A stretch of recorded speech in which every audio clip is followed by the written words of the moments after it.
Ay, sí. Voy a compartir la pantalla, la presentación. Bueno, eh, la clase pasada terminamos de ver la idea, ¿cierto?, de cómo funciona nuestro sistema nervioso y cómo, ¿cierto?, divide las labores para poder funcionar lo mejor, lo más armónicamente posible, ¿cierto? Hay tareas que las tiene derogadas, ¿verdad?, a ciertas secciones del sistema nervioso, particularmente, ¿cierto? Hay, por ejemplo, fenómenos que se procesan netamente en nuestra médula espinal, ¿verdad? Y otras que por necesidad, ¿verdad?, deben ir a nuestra central principal, que es nuestro encéfalo, ¿verdad? Lo que es el cerebro, cerebelo y el tronco encefálico, ¿verdad? Y por ello, una de las cosas más importantes, bueno, una de las cosas importantes dentro del proceso de elaboración de respuestas al medio y al estímulo es obviamente recibir el estímulo, ¿cierto? Un segundo.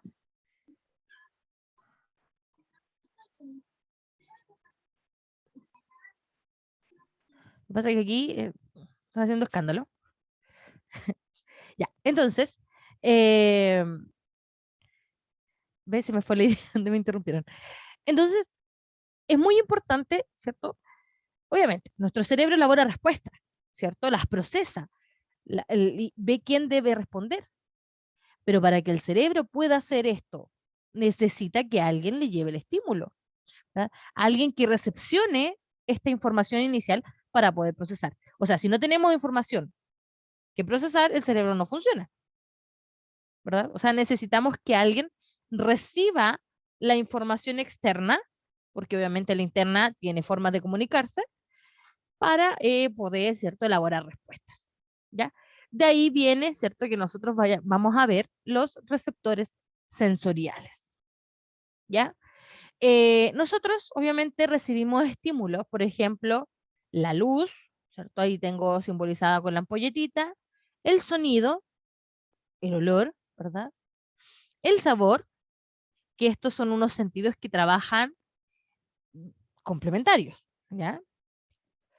Y tenemos la temperatura y la presión, por ejemplo, ¿ya? Y todos ellos van a estar involucrados a un órgano de los sentidos, ¿cierto? El cual va a llevar la información, ¿cierto?, a nuestro sistema nervioso central, el cual recepciona la información, la procesa y elabora una respuesta. Basados en la respuesta necesaria, ¿cierto?, vamos a tener una corriente motora, el cual va a tener ciertos efectores, que pueden ser un músculo o una glándula, ¿cierto? El músculo va a inmediatamente responder o la glándula va a liberar hormonas que nos van a implicar algunos actos. Por ejemplo, en base a algún estímulo visual, nosotros podemos caminar, andar, ¿cierto? Podemos llorar, podemos comer, podemos orinar, podemos leer, ¿cierto? Y esas son acciones que nosotros hacemos en respuesta a algo. Por ejemplo, si estamos viendo una película triste, ¿cierto? El estímulo ingresa por dos sentidos particularmente. O, por ejemplo, yo les podría comentar de dos sentidos. Obviamente, uno es el sentido de la vista, porque estamos viendo una escena triste, ¿verdad? Pero la película también apela a otro sentido nuestro, que es no solo la vista, sino que es la audición, que viene acompañado de una escena triste. Una música melancólica que nos haga sentirnos parte de la tristeza de la escena, ¿verdad? Yo lamentablemente recibo muchos estímulos y lloro con todas las películas, ¿ya? Aquí me estoy declarando una llorona particularmente, ¿ya? Pero espero que no sea la única, ¿cierto? Que ya sea la música, la situación, ¿cierto? Nos hace, ¿cierto?, adentrarnos en ese mundo. Nos puede pasar, ¿cierto?, también ante una situación en donde de miedo, donde el estímulo está entrando por nuestro ojo, la música, ¿verdad? También tenemos una respuesta de acciones. ¿Qué va a pasar cuál es la acción, por ejemplo, de la situación de tristeza? La pena, ¿cierto? El llorar, el que, por ejemplo, se dilaten nuestras fosas nasales, ¿verdad? Ahí tenemos dos órganos funcionando a la vez. También tenemos la opción de un plato de comida, en donde ahí tenemos tres sentidos actuando a la vez. porque entra a través de nuestra vista, sabemos lo que es, podemos sentir, ¿cierto?, el olor que emana del plato de comida, y además cuando lo probamos, sentimos el sabor, ¿verdad? Percibimos el sabor. Si se fijan, el ser humano es un ser bastante complejo, ¿ya? En donde obviamente muchos de los sentidos van a estar en conjunto. Y de hecho hay veces que nosotros sentimos un aroma, ¿cierto? ¿Y qué pasa? Tenemos algunas acciones. Por ejemplo, si estamos sintiendo, por ejemplo, el limón, ¿qué pasa? ¿Cierto? Ya sea por el olfato sentimos el olor a limón, ¿qué pasa? Empiezan nuestras glándulas salivales por consecuencia del aroma, ¿verdad?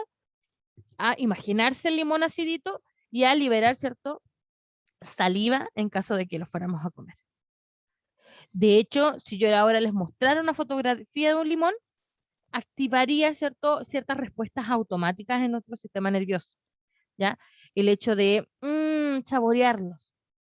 De hecho, yo digo limón y aquí a mí me pasa, o sea, suele pasar. De hecho, se puede hacer el experimento con muchas personas, ¿ya? Y esas son acciones, ¿cierto? Respuestas que nuestro cerebro elabora en base a estos receptores. Por lo tanto, hoy día vamos a hablar de la complejidad de ellos, vamos a ir, ¿cierto?, cómo ellos trabajan.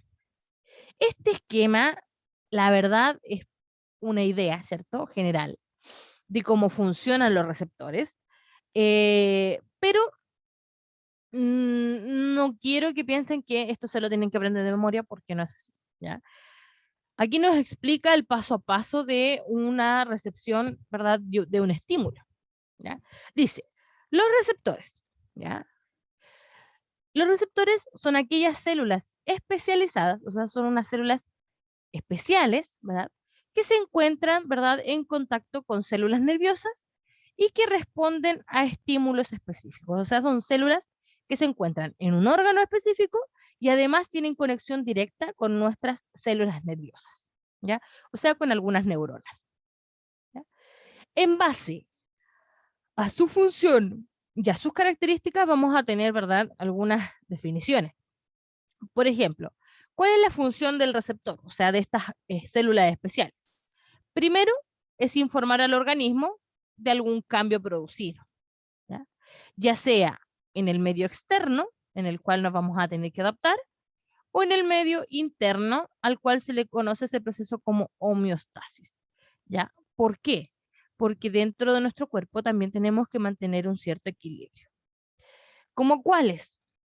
Por ejemplo, ¿cuál es la temperatura óptima que tenemos que tener nosotros los seres humanos? Aproximadamente, no es necesario que me den una temperatura exacta. ¿Alguien la conoce? 36 parece. Aproximadamente, ¿cierto? Entre 35,5, 36,5, ¿ya? Cuando estamos un poquito pasados ya podríamos estar entrando en un cuadro de fiebre, ¿verdad? Superior a 37, por ejemplo. De hecho, ahora con la pandemia se ha hecho muy recurrente que estemos preocupados de nuestra temperatura, sobre todo cuando entramos a un local comercial, ahí nos miden la temperatura. No sé si a ustedes le ha pasado, pero uno como que anda perseguido, sabe uno que no tiene fiebre y como que da, sobre todo al principio de la pandemia, uno iba, ¿cierto? Y ponía el brazo con todo el miedo, porque ¿qué pasa si a nosotros nos pillan con fiebre? ¿Ya? O sea, le teníamos un miedo bastante interesante a lo que era la medición de la temperatura. Hoy en día ya se hizo algo más cotidiano, no asusta tanto, pero yo creo que de todas formas hay gente que se pone nerviosa, ¿ya? E incluso esos nervios pueden hacer que nos suba la temperatura. Por ejemplo, ¿ya? Ante situación, ¿por qué es como una situación de estrés? Porque hay personas a las cuales les estresa. Otras personas no les pasa nada, ¿verdad? Son reacciones propias de cada individuo, ¿ya?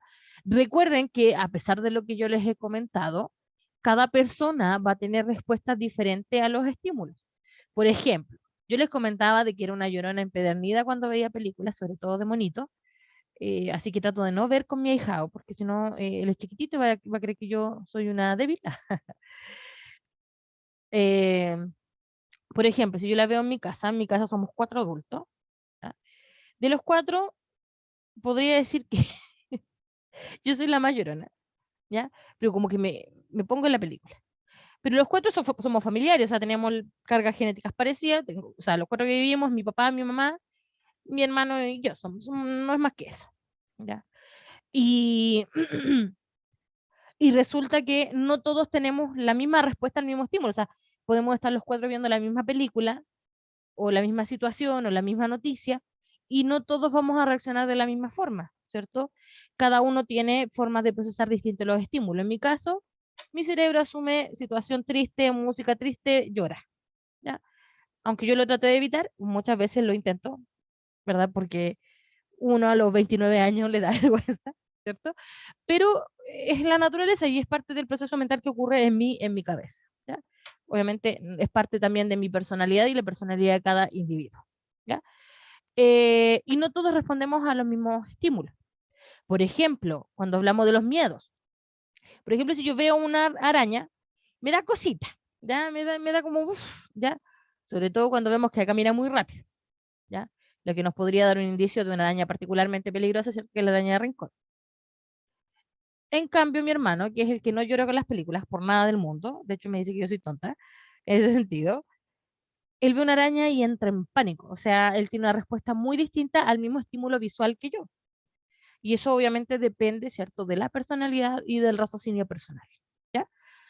En este caso a mí me da cosa, la mato, pero, pero no, ¿cierto?, tengo la misma respuesta física que él. Él se encrespa entero, ¿cierto? Y es parte, ¿cierto?, de su respuesta. ¿Cuál es el origen, ¿cierto?, de la respuesta distinta? No lo sabemos, ¿verdad? Una puede ser la personalidad, otro puede ser, ¿cierto?, situaciones que vivimos durante nuestra vida que nos hace, ¿cierto?, personas diferentes. Y eso es parte de lo especial que tenemos, ¿cierto?, todos los animales y toda la especie, ¿cierto?, que es responder de manera distinta, ¿ya? ¿Qué otra característica, aparte de la temperatura, puede ser parte del medio interno, del control interno? Porque nuestro cerebro controla que la temperatura esté normal, ¿verdad? Y cuando la temperatura está alta, es una forma del cuerpo de decirnos a nosotros de que algo anda mal, que algo está pasando, ¿ya? ¿Qué otra cosa tenemos que tener controlado en nuestro cuerpo, aparte de la temperatura, que pueda ser importante?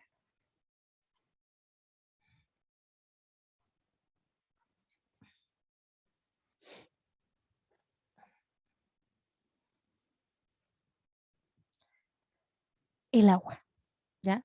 Nuestro cuerpo intenta mantener un control del agua. De hecho, por eso se produce la sensación de sed, ¿ya? Que es la señal en que nuestro cuerpo está diciendo, ¿sabes qué? Me falta hidratación, me falta agua, ¿ya? La cual es una sensación bastante particular. Y así como la temperatura, tenemos que tener una hidratación adecuada, el cuerpo también se fija en el pH y así una serie de características que en conjunto se le conoce como homeostasis, que es obviamente tratar de mantener un cierto equilibrio, ¿ya? Y eso lo hace, ¿cierto?, los receptores internos que tenemos nosotros, ¿ya? O sea, hay receptores en nuestro cuerpo, ¿verdad?, que nos indican que algo falta, ¿cierto? Que falta agua, ¿cierto? Debemos controlar la temperatura. Y los del medio externo nos permite adaptarnos. O sea, si miramos a nuestro alrededor que está cayendo nieve, aunque no hayamos salido de la casa, ojalá cayera nieve. Salimos de nuestra casa. ¿Qué nos dice nuestro sentido de la vista? Que está cayendo nieve. ¿Puedo salir solo con este chaleco? ¿Podemos llegar y salir con esto? ¿La nieve? No. No, ¿cierto? ¿Qué nos va a indicar ese estímulo visual? Que tenemos que abrigarnos. O sea, nos estamos adaptando Abrigarnos. a una situación. Muy bien. Nos estamos adaptando. Y eso hace que al tener un control tanto del medio externo como del medio interno, nos permita aumentar, ¿cierto?, las probabilidades de supervivencia. Porque si no recibiéramos estímulo externo, por ejemplo, lo que yo les comentaba de la nieve, si saliéramos en puro chaleco o en pura polera, lo más probable es que llegáramos a la esquina y estaríamos congelados, ¿ya? Y eso implica cierto riesgo de muerte. O de lo contrario, en pleno verano que estamos viendo, ¿cierto?, que están todas las calles soleadas y saliéramos con una chaqueta enorme. O sea, nos permite adaptarnos, nos permite, ¿cierto?, poder llegar a tomar ciertas decisiones y poder responder de la mejor forma. Y que nos permite sobrevivir. Por ejemplo, si no tuviéramos el sentido de la vista, que lamentablemente muchas personas no lo tienen, ¿verdad? Nosotros con el sentido de la vista sabemos que si estamos cruzando una calle y viene un vehículo, ¿cierto? Tenemos probabilidad de que nos pase algo. Por lo tanto, ¿qué hacemos? Esperamos hasta que el vehículo pase. ¿Cómo sabemos que viene? Porque estamos usando particularmente nuestro sentido de la vista. ¿Qué hacen las personas que no tienen el sentido de la vista? Tienden a reemplazarlo con otro sentido, ¿ya? El ser humano tiende, ¿cierto?, a buscar la supervivencia de la mejor forma que pueda. Pero eso son parte de la adaptación. Nosotros, gracias a Dios, creo, espero, no los conozco a todos en persona, tenemos todos nuestros sentidos al menos, y de hecho, algo bastante llamativo que está causando el COVID, para hacer una relación, ¿verdad? Es que no, a algunas personas, ¿verdad?, le está afectando dos sentidos a la vez, que son dos sentidos que muchas veces trabajan en conjunto. De hecho, podríamos decir que el 100% de las veces trabajan en conjunto, que es el gusto y el olfato. ¿Cómo nosotros nos podemos haber dado cuenta sin que hayamos tenido COVID? Yo creo que a todos nos ha pasado que hemos estado congestionados, ¿cierto? A más no poder, y nos comemos algo que más nos gusta y no le sentimos ni un sabor, porque la congestión nasal, ¿cierto?, inhibe nuestra percepción del gusto, ¿ya? Y no es porque la lengua esté fallando, que es el órgano particularmente encargado, sino porque el sabor que nosotros percibimos es un conjunto, ¿cierto?, de sustancias químicas que ingresan a través de nuestra nariz, nuestras fosas nasales y a través de nuestra lengua. Por lo tanto, no es que no sentamos el sabor, sino que no le sentimos el sabor tan potente, ¿verdad?, como en condiciones normales, ¿ya? ¿Qué características tienen los receptores? ¿Ya? Particularmente, los receptores responden a un estímulo específico, ¿ya? Por ejemplo, nuestros ojos responden únicamente a estímulos lumínicos, ¿ya? O sea, solo lo que entra por los ojos es luz, ¿ya? O ausencia de luz, ¿cierto? Cuando estamos en la oscuridad, ¿ya? Ellos transforman la energía del estímulo, en este caso la energía lumínica, en una señal bioeléctrica, ¿ya? Y a ese concepto se le conoce como transducción, ¿ya? Vendría siendo que por ejemplo, nuestros ojos traducen la energía lumínica que ingresó en un impulso eléctrico hacia nuestro cerebro, porque nuestro cerebro habla un solo idioma, que es, ¿cierto?, el impulso eléctrico, ¿ya? Y la luz no la puede interpretar. ¿Quién hace ese rol de hacer ese cambio? Es en este caso el receptor, ¿ya? Para que se genere esa transducción, tenemos que superar un umbral, ¿ya? ¿Qué quiere decir? Recibir un estímulo mínimo para que se genere, ¿cierto?, esta reacción. Por ejemplo, cuando estamos en la oscuridad es muy fácil que nosotros podamos dormir, ¿ya? Pero a medida que va aclarando, por mucho que tengamos, a menos que tengamos estas ventanas, ¿verdad?, que se llaman blackout, cosas así, si entra un pequeño haz de luz, lo más probable es que sea de luz. Si llega a nuestros ojos, genere, ¿cierto?, esta acción de despertar. Y es porque obviamente nuestros párpados están hechos, ¿cierto?, de una estructura mucho más delgada que permite el paso de la luz y nos permite, ¿verdad?, despertar. ¿Qué pasa con las personas que duermen de noche? Perdón, que no duermen de noche. Generalmente son personas obviamente que se acostumbran a este ritmo, pero esas personas que trabajan de noche, por ejemplo, y duermen de día, muchas veces necesitan oscurecer para poder, ¿cierto?, engañar al cerebro para que descanse. Y cuando no lo hacen, lo más probable es que aunque duerman, no descansen lo suficiente porque igual, de todas maneras, está durmiendo por cansancio y el estímulo lumínico igual está entrando a nuestros ojos, ¿ya? Así que eso es particular, ¿ya? Entonces, un estímulo, ¿cierto?, va a generar una intensidad. Cuando se genera ese umbral, o sea, hay la luz o el estímulo mínimo, se genera, ¿cierto?, un potencial de generación, generamos una comunicación hacia la neurona, ¿ya? Todas las señales bioeléctricas son semejantes. ¿Qué quiere decir? Que no porque ingrese más luz o menos luz, vamos a tener un impulso más fuerte o menos fuerte, ¿ya? Todos, una vez superando el umbral, van a tener la misma respuesta, ¿ya? no importa si un estímulo bajito o un estímulo alto, ¿ya? Generan una misma respuesta bioeléctrica. O sea, el impulso nervioso va a ser el mismo, ¿ya? Esta señal recorre una vía específica, recuerden que tiene un camino, hasta su llegada al encéfalo, o sea, a dónde debe ser procesado, ¿ya? Su llegada al encéfalo origina por parte del encéfalo, ¿cierto?, una respuesta específica que puede ser muscular, la cual es voluntaria, o puede ser glandular, ¿cierto?, glándulas, que es involuntaria, ¿ya?, dependiendo de la respuesta, ¿ya? ¿Dónde se producen las sensaciones? ¿Ya? Si bien, como dice ahí, voy a leer el texto, les voy a explicar. Dice, si bien es cierto que los órganos de los sentidos son los encargados de captar la información que nos permite ver, escuchar, olfatear, saborear y tener sensibilidad táctil, es el cerebro donde se producen todas las sensaciones e imágenes, ¿ya? Ahí puse una coma que no debía, ¿ya? Sensaciones e imágenes que percibimos a cada minuto casi de manera inconsciente, ¿ya? O sea, a pesar de que los receptores estén en nuestro cierto exterior, quien procesa esa información siempre es nuestro encéfalo, ¿ya?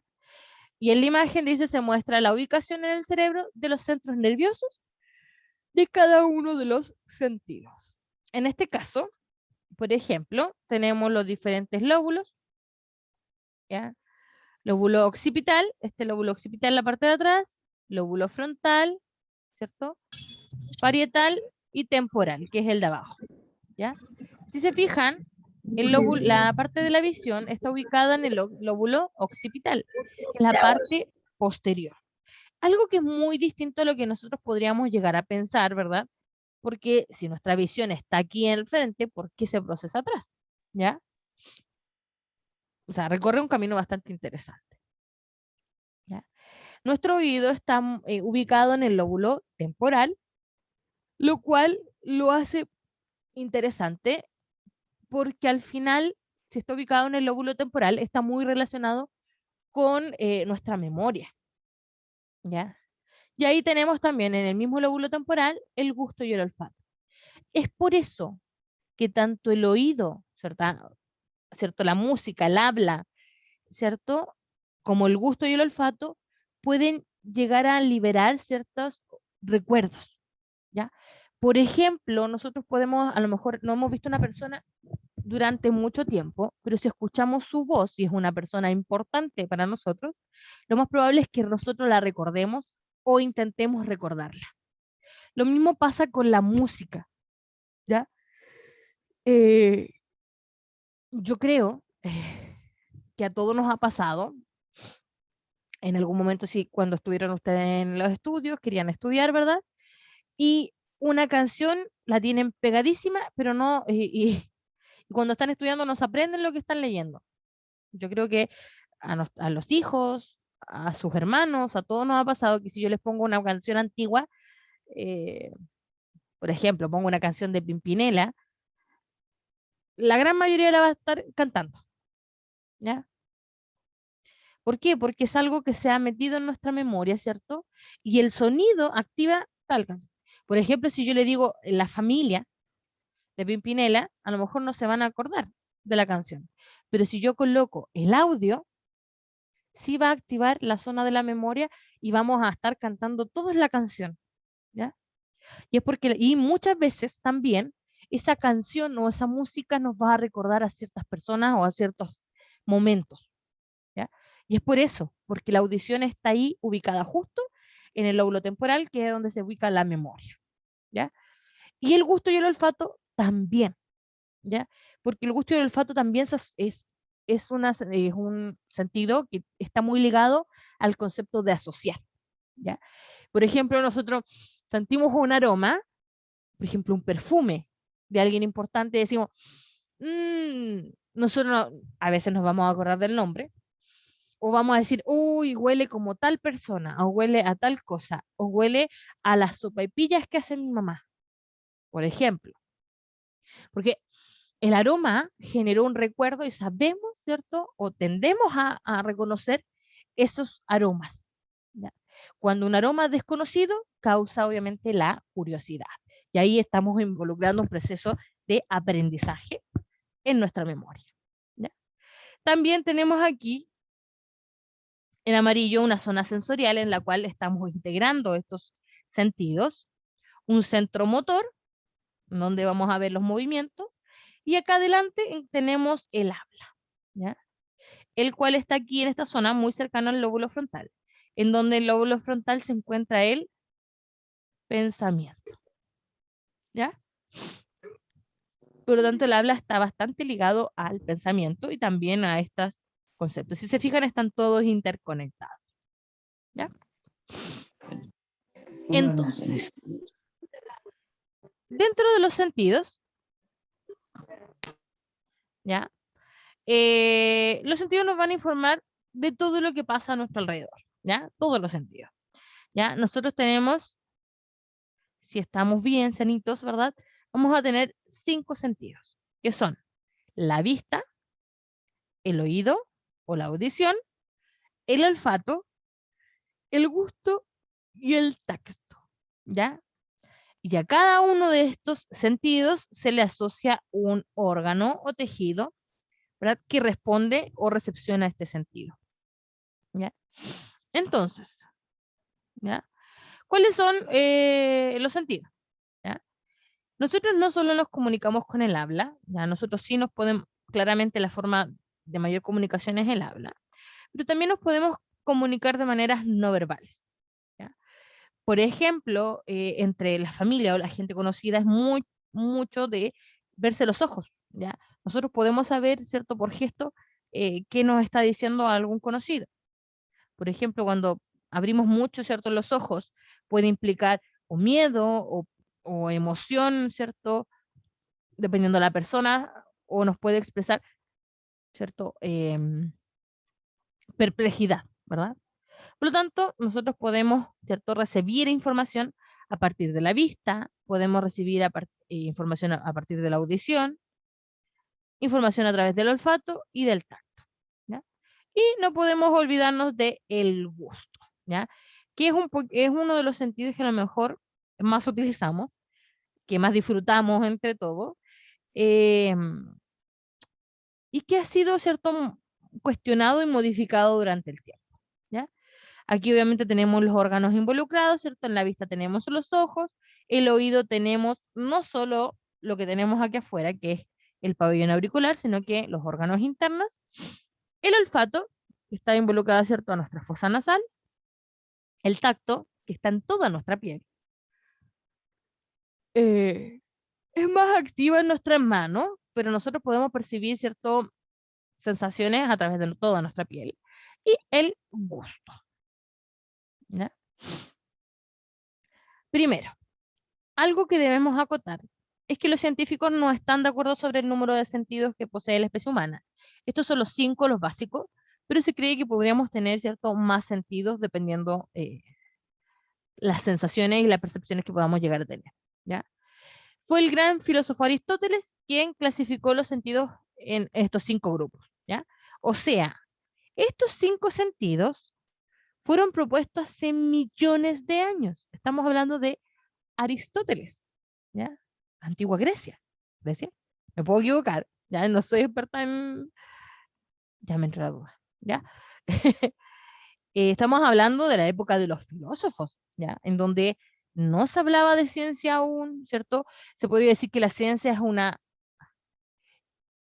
estudio que surge posterior, ¿verdad?, al avance de los filósofos.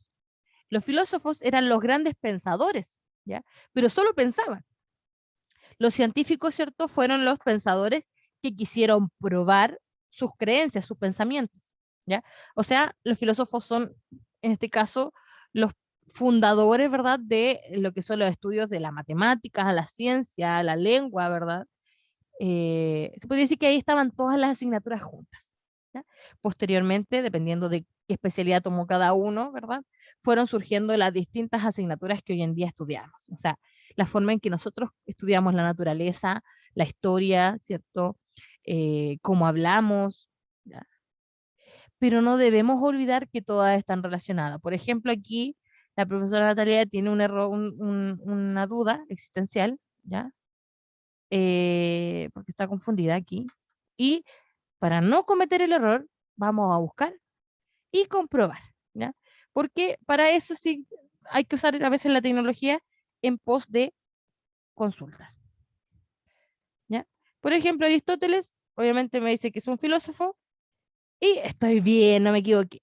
Aristóteles fue un filósofo polímata y científico nacido en la ciudad de Astagira, ¿cierto? Al norte de la antigua Grecia, ¿ya? Obviamente él no es el único, hay más filósofos como Platón, Sócrates, ¿verdad? Que fueron dando la formación de la filosofía. Ellos no son los primeros, hay más filósofos más antiguos, pero fue él particularmente el que dijo que nuestros sentidos se dividían en 5, ¿ya?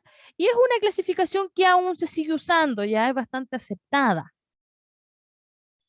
Lo que sí ha ido cambiando, por ejemplo, es la cantidad, por ejemplo, de sabores que existen, ¿ya? Y eso lo vamos a ir conversando, ¿ya? Pero, ¿qué es un sentido? Un sentido va a ser un grupo de células nerviosas que detectan un tipo específico de energía, ¿ya? Por ejemplo, los ojos, energía lumínica, el olfato y el gusto, energía química, porque los aromas, ¿cierto? También son sustancias químicas. Eh, Energía mecánica, ¿verdad? Cuando nos pegamos el tacto y así sucesivamente, ¿ya? Y estos van a enviar una señal particular a nuestro cerebro, ¿verdad? Donde él la recibe y la interpreta, ¿ya? Por lo tanto, por definición, es una estructura que detecta las condiciones físicas y químicas del ambiente y transmiten la información a nuestro sistema nervioso. O sea, ellos perciben lo que hay en nuestro entorno. ¿Cómo lo hacen? Traducen, ¿cierto?, estos estímulos del ambiente en potenciales de acción o en bioelectricidad, ¿cierto? ¿Qué son? Primero, terminaciones neuronales y células especializadas y tienen ciertas propiedades. Dijimos que eran transductores de energía, o sea, hacen una traducción, ¿ya? Son sensibles solo a una forma de energía. ¿Qué quiere decir? Que nuestros ojos, por ejemplo, son sensibles solo a los estímulos lumínicos, pero no a los estímulos químicos, por ejemplo. O sea, nosotros nunca vamos a percibir un aroma por nuestros ojos, ¿ya? Solamente luz. Son sensibles a pequeñas intensidades de energía, ellas las amplifican, ¿verdad? Para que la señal llegue a nuestro sistema nervioso. Estos receptores los vamos a clasificar según su función y según el tipo de estímulo al cual responden, ¿ya? O sea, los vamos a clasificar, ¿ya? Y la clasificación en base a su función o ubicación son 3, ¿ya? Vamos a tener exterorreceptores, ¿ya? Estas son las dos formas de escribirse. La única diferencia es la doble R, ¿ya? En ambas está escrito correctamente. Propioceptores y el tercero que son los interoceptores o interoreceptores, ¿ya? ¿Cuál es la diferencia entre ellos? ¿Ya? Los exterorreceptores, que es como yo más lo conozco, más lo escucho o más lo hablamos, ¿cierto? Ellos entregan información acerca del medio externo, o sea, de lo que nos rodea, ¿ya? Gracias a estos receptores, nosotros, ¿cierto? Los seres vivos, nosotros y el resto de los seres vivos, pueden orientarse en su desplazamiento, o sea, saber hacia dónde vamos, reconocer nuestro alimento, podemos encontrar una pareja, podemos aprender, conocer el entorno y un sinfín de acciones, ¿verdad? Que estaríamos aquí enumerando, ¿verdad? Generalmente, las sensaciones de los ectorreceptores, ¿cierto? Provienen de la superficie del cuerpo, ¿ya? De nuestro exterior, ¿ya? ¿Cuál es la clave para que nos acordemos la función, ¿cierto? De la palabra, ¿cierto? Extero significa de exterior, exterior. O sea, recibimos estímulos externos. ¿Ya? Propioceptores, ¿ya? O propioreceptores, ¿ya? Son los que informan acerca de la orientación del cuerpo en el espacio, ¿ya? Y también de la posición de nuestros miembros. ¿A qué nos referimos? Por ejemplo, a nuestros brazos y a nuestras piernas, ¿ya? Estos receptores, ¿ya?, se encuentran particularmente en el interior de nuestros músculos, tendones y articulaciones, ¿ya? Nuestro sistema auditivo, ya particularmente en nuestro oído medio, también participa en esta relación, ¿ya? ¿Por qué? Porque nuestro oído medio también participa en el plano de la orientación, ¿ya? Eh, por ejemplo, el cuerpo se da cuenta cuando estamos apoyados en nuestros pies y no en nuestras manos, ¿ya? Por ejemplo, si nosotros, la posición natural de nuestro cuerpo es estar de pie y con nuestros brazos colgando, ¿ya? Pero, por ejemplo, si yo ahora me pongo así, con los brazos hacia arriba, ¿ya? Es una acción que nosotros podemos hacer voluntariamente, pero ¿es algo natural en nosotros estar así? ¿Esta posición es natural para nosotros? No. ¿Qué pasa si yo les digo a todos suban sus manos? ¿Qué va a pasar? Podemos estar con las manos de arriba, pero ¿qué es lo más probable que nos pase a todos? Si nos quedamos mucho rato así, Nos cansamos. nos vamos a cansar, vamos a tener una sensación muscular en donde nos dice que no estamos en una posición natural para nosotros y ¿qué vamos a querer hacer? Bajar nuestros brazos. Si se fijan, aunque no estemos cargando peso, ¿verdad? Nuestro cuerpo va a sentir, ¿cierto? Como que pesa, como que vamos en contra de la naturaleza. Por lo tanto, lo normal va a ser que nuestros músculos envíen una orden donde diga, ¿sabes qué? Bajemos el brazo. Y de hecho me cansé, ¿verdad?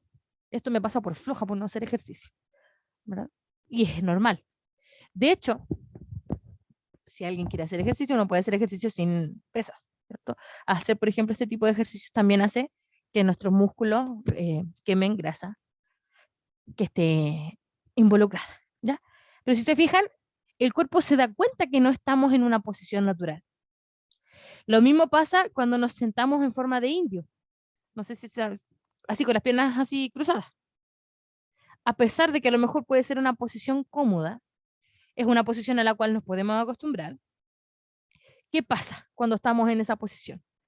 Va a llegar en un punto, ¿cierto?, en donde nuestros músculos nos van a pedir que estiremos las piernas, ¿ya? Porque no es una posición natural para el cuerpo. Ojo, mientras no nos acostumbremos. Por ejemplo, una persona que no está acostumbrada a estar con una pierna sobre la otra, ¿cierto? Va a tener que hacer un esfuerzo muscularmente para estar así. Pero ¿qué es lo que va, la naturaleza de ese cuerpo que por aprendizaje, ¿cierto?, sabe?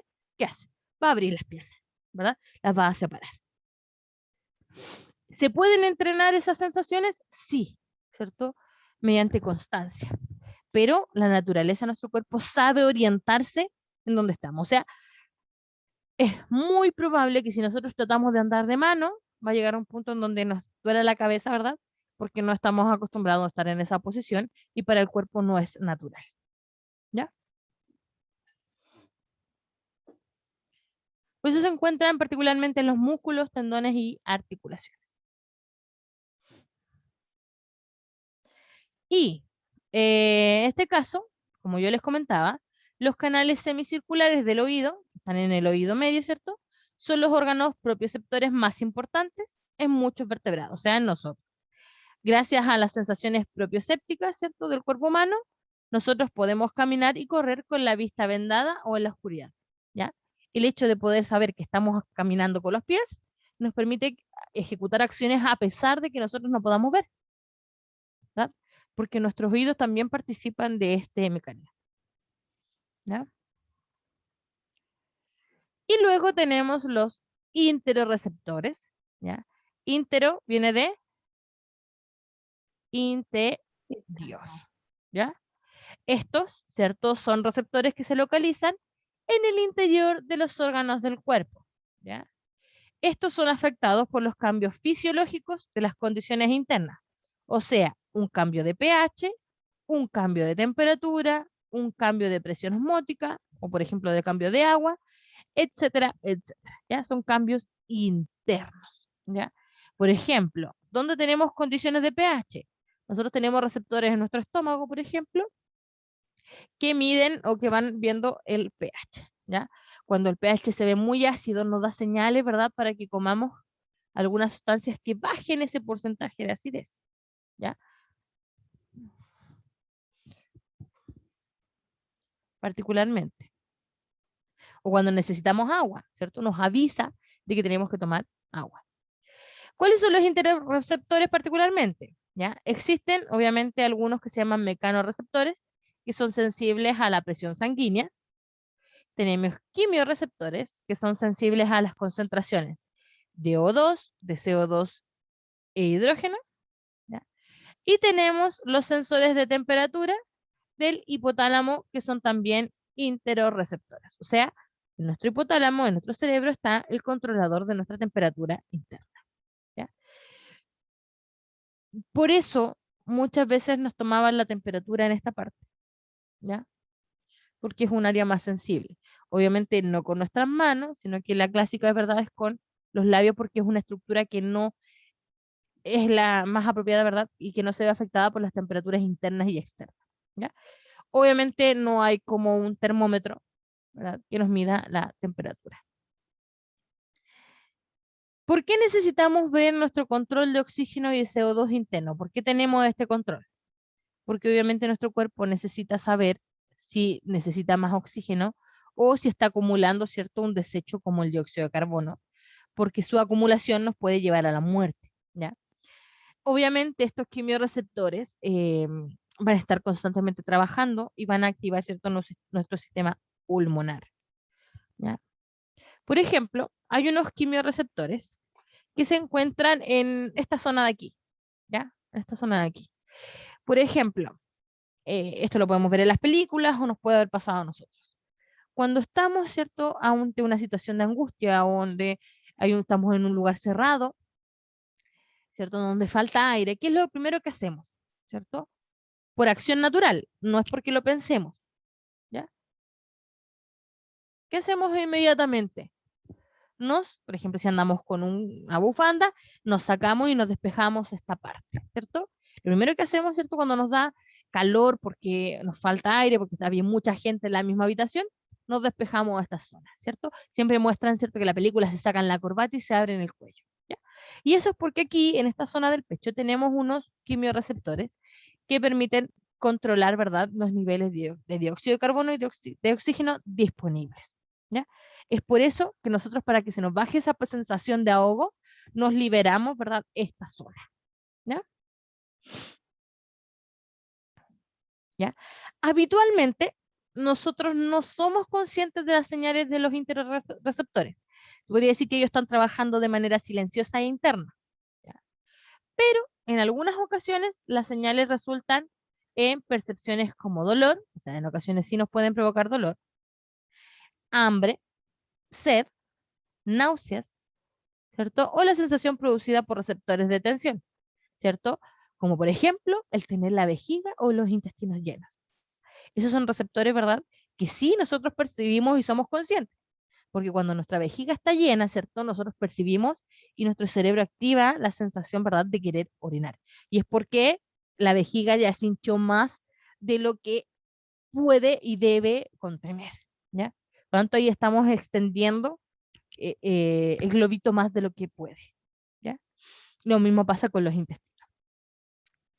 Gracias a las sensaciones de los interreceptores, el cuerpo acciona en mecanismos homeostáticos. Recuerden que la homeostasis hace referencia, ¿verdad?, a mantener un equilibrio, ¿no? Eso es hasta aquí. No sé si hay dudas, consultas, algo que no haya quedado claro, No. ¿no? Ya. Eh, si se fijan, ahí vimos en base a su ubicación y su función, su clasificación. Pero también hay una clasificación en base al estímulo, ¿ya? O sea, a lo que lo activa, ¿ya?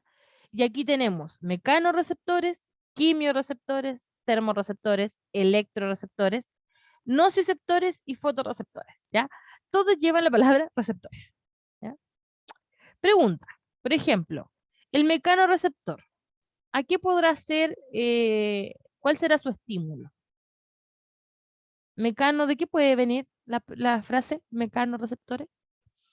Porque, por ejemplo, exterorreceptor dijimos exterior, ¿verdad? Propio, eh, dijimos que eran los intermedios y los ínteros, estímulos internos. Mecano, el concepto mecano, ¿a qué era referencia?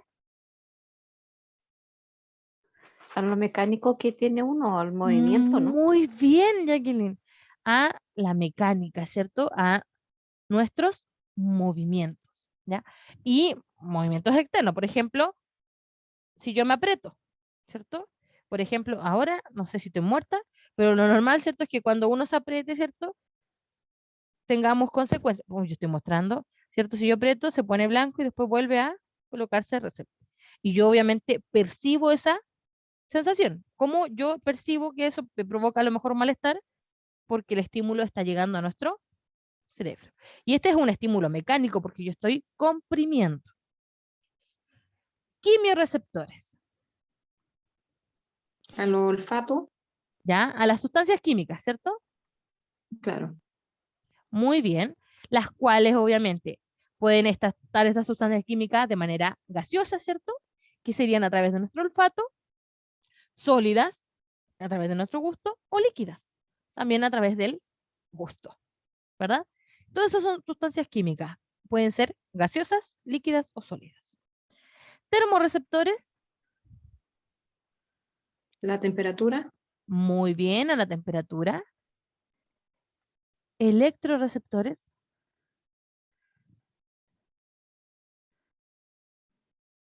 este más a lo mejor difícil. Estos son los impulsos eléctricos, eléctricos, ¿ya? Este, este puede ser que no sea tan conocido. Nociceptores o nocireceptores. el olfato, No, estos pueden estar en más de un lugar, ojo. El nociceptor hace referencia a, más que nada, situaciones de peligro, ¿ya? Y los fotorreceptores, foto, ¿a qué se les viene la palabra?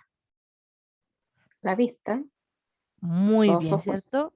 La visión. En este caso, la visión, es el estímulo vendría siendo la luz, ¿ya? Muy, muy bien, ¿ya? Quiero ver el tiempo porque después se me olvida, me paso de largo. Entonces, vamos a partir definiendo los mecanorreceptores, ¿ya?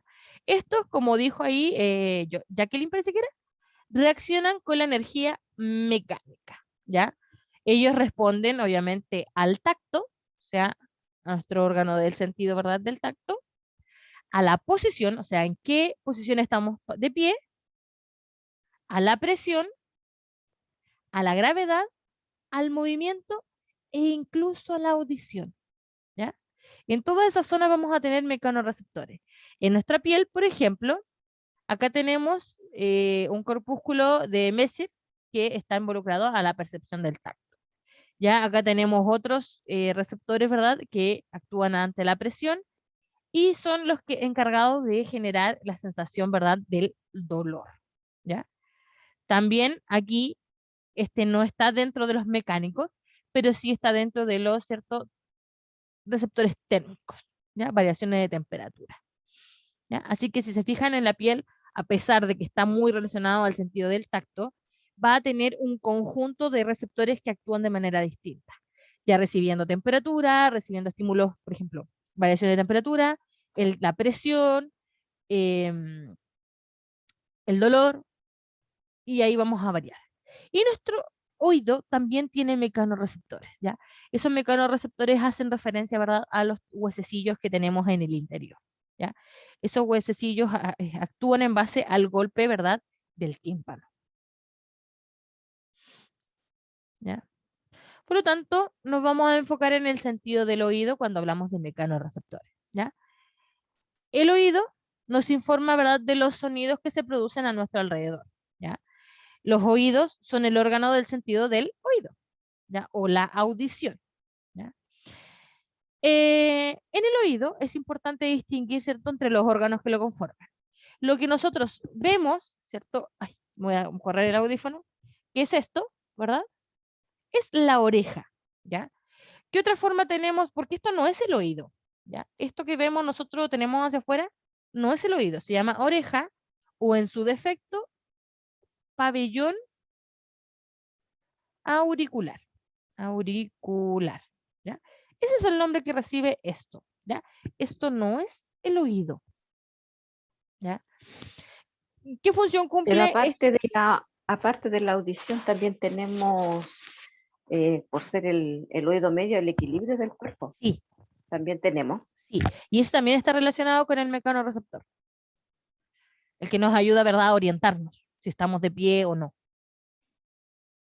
Por eso nosotros sabemos si estamos acostados o estamos de pie. Nosotros notamos la diferencia.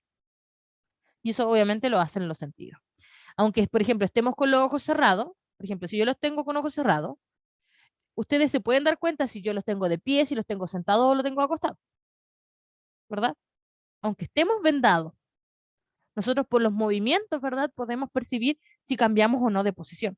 Si caminamos, ¿cierto? Si corrimos o hacemos algo sin ver. Por lo tanto, a pesar de que la visión a veces para nosotros es indispensable, nuestra audición también es importante, ¿ya? ¿Qué otras partes tiene el oído? Que no solamente esta orejita de aquí, ¿verdad? Tenemos el conducto auditivo, ¿verdad? Que es el canal que ingresa. Tenemos el tímpano, que es como la membrana de un tambor, ¿cierto? Si nosotros tenemos un tambor, tenemos la parte en donde golpeamos. Y dentro, aislado, ¿verdad? Prácticamente hermético, tenemos una serie de huesecillos, que son el martillo, el yunque y el estribo. Y luego tenemos el caracol o un nombre que no debemos olvidar, o cóclea, ¿ya? Cóclea, que es el otro nombre que recibe. Se llama caracol o cóclea, ¿ya? Y los vamos a ver la próxima clase, ¿ya? Pero lo tenemos que tener muy, muy en cuenta, ¿ya? ¿Qué función cumple el pabellón auricular? Aparte de a nosotras, ¿cierto? Colocarle adorno, ¿ya? Obviamente cumple una función, ¿verdad? Esta orejita, ¿verdad? O esta estructura cumple funciones, ¿verdad? De antena, ¿ya? Esta forma tan particular que tiene, ¿cierto? Permite, ¿cierto? Atrapar las ondas sonoras, ¿verdad? Y de hecho llevarlas hasta nuestro interior, ¿ya? Un ejercicio que me gusta hacer, por lo general. Yo ahora, a ver, voy a sacar los audios. Aquí lo saqué del computador. Eh, un ejercicio interesante es que nosotros, cuando nos escuchamos normalmente, no escuchamos realmente nuestra voz, ¿ya? Y un ejercicio que me gusta hacer con los niños, ¿verdad? Y con todo el mundo, porque al final para todos es un gusto, es el querer conocer nuestra voz real. Porque a pesar de que nosotros pensamos que nos escuchamos realmente como estamos en los teléfonos, tampoco. ¿Cómo podemos nosotros escuchar realmente nuestra voz? Es colocando, ¿verdad? O interponiendo nuestras manos por delante, ¿ya? ¿Por qué?